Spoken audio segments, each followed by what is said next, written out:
Moscow has issued a stern message to Washington, declaring that any attempts to exert pressure are pointless and insisting that constructive dialogue is the only viable path forward. Russian officials have forcefully accused the United States of disseminating disinformation intended to derail negotiations, reiterating that a lasting peace can only be achieved if Russia's fundamental security interests are respected. This declaration underscores Moscow's uncompromising stance on its condition related to the Ukrainian crisis, signaling a firm position in all ongoing and future diplomatic discussions. This diplomatic hardening coincides with significant battlefield claims. Russian forces reported major advances across eastern and southern Ukraine. Specifically, units from the Vostok Group of forces announced the capture of several settlements, including Yegorovka, Prevolnoy, and Novonikolayevka, along with the destruction of numerous Ukrainian positions and armored vehicles. In another sector, snipers from the Zapad Group were reported to have successfully thwarted Ukrainian troop movements near Krasny Liman. These claims from the front lines could not be independently verified immediately. The offensive operations have reportedly intensified, particularly in the directions of Kupiansk and Krasnoarmysk, where Russian military sources claim to have encircled and eliminated a large contingent of Ukrainian troops.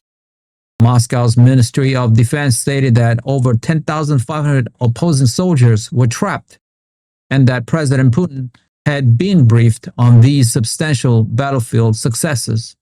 The ministry further detailed that Russian units had penetrated deep into Ukrainian defensive lines, liberating the settlements of Novonikolayevka, Prevolnoy, and Yegorovka with what was described as pinpoint precision.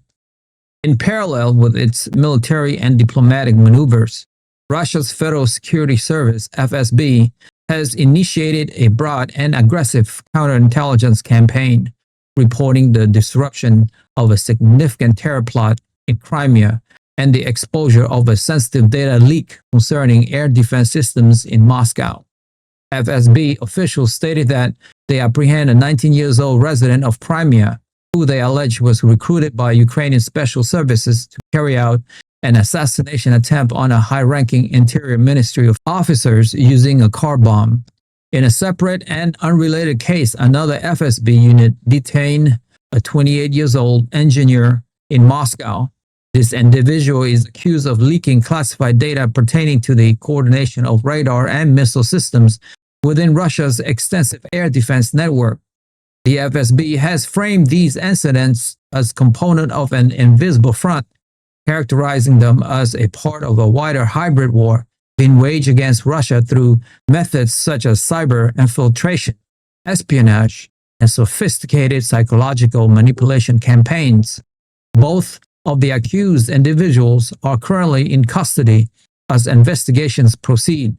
Russian authorities have issued warnings suggesting that Ukrainian intelligence agencies are actively and persistently attempting to breach Russia's internal security defenses from within, using recruited citizens and exploiting potential vulnerabilities in their systems. On the strategic front, Russia and its close ally Belarus have jointly established what they term a new red line of deterrence, a freshly articulated doctrine explicitly aimed at the North Atlantic Treaty Organization, NATO. This development was underscored by recent military tests, including Moscow's test of the nuclear-powered Burevestnik missile and Minsk's unveiling of its Oreshnik missile system. Russian Foreign Minister Sergei Lavrov commented that the West's lack of immediate public commentary on Russia's nuclear advancement speaks volumes. Concurrently, Belarusian President Alexander Lukashenko asserted that Belarus prepare for war every day so that it doesn't happen, framing his country's military posture as purely defensive. Speaking at an international security conference in Minsk, Lukashenko delivered a defiant address condemning Western sanctions as banditry and defending the strategic necessity of deploying Russian nuclear weapons on Belarusian soil. He accused neighboring Lithuania and Poland of attempting to undermine the conferences by implementing border closures and alleged that Western nations were illicitly seizing Russian and Belarusian gold reserve. Lukashenko also declared that Belarus would not cooperate with Europe on managing migration flows while under economic sanctions. He justified the security pact with Russia, which grants Belarus access to nuclear weapons and the Oreshnik medium-range missiles, as a necessary and defensive response to what he described as NATO's eastward expansion. Despite his strong criticism of Western policies, Lukashenko also extended an olive branch, proposing dialogue and outlining several initiatives. These include the cessation of sanctions, the protections of critical international infrastructure, and the creation of alternative financial systems designed to reduce global dependence on the US dollars. The web of international alliance continues to shift and solidify in response to the ongoing conflicts. Russian President Vladimir Putin held a meeting with North Korean Foreign Minister Cho Sun-hui, during which he remarks that the relationship and ties with Pyongyang were going to plan. This statement serves as a reaffirmation of the expanding military partnership between Moscow and Kim Jong-un's regime.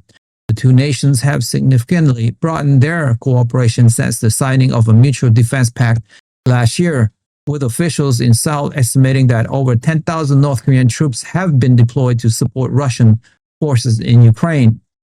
During her visit to Moscow, Kao also met her Russian counterpart, Sergei Lavrov, and echoed Moscow's line by blaming the United States for escalating regional tensions. In a counter-move across the Pacific, U.S. President Donald Trump has taken steps to deepen defense ties with Japan. He unveiled the Tokyo Security Accord, a strategic initiative explicitly designed to counter the growing alliance between Russia and North Korea in the Indo-Pacific region. Meanwhile, a senior Russian lawmaker, Vladimir Chizhov, has publicly commented on what he perceived as growing divisions within the European Union concerning its strategy on Ukraine.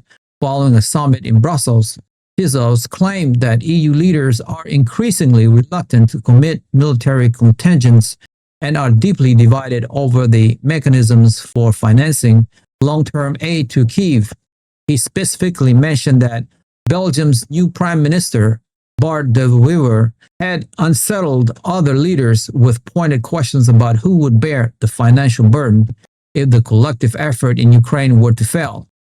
Chizhov also asserted that the bloc's sanctions policy was weakening due to ongoing energy dependencies on Russia, dismissed the existence of any Russian shadow fleet for oil transport, and accused Western powers of hypocrisy regarding the International Criminal Court's arrest warrant for President Putin.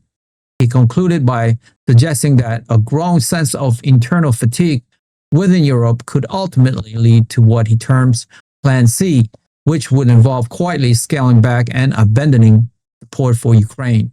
If you have made it this far, congratulations, you have unlocked the truth. I want to ask you a quick question though.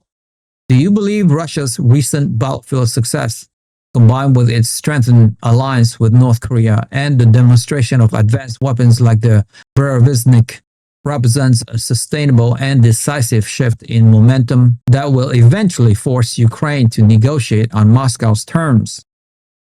And why? Join the debate. We want to hear your insightful opinion on where this is all heading in our community. Share your thoughts in the comments below. Like the video, hit the notification bell, and most importantly, subscribe. I'll see you guys in the next one.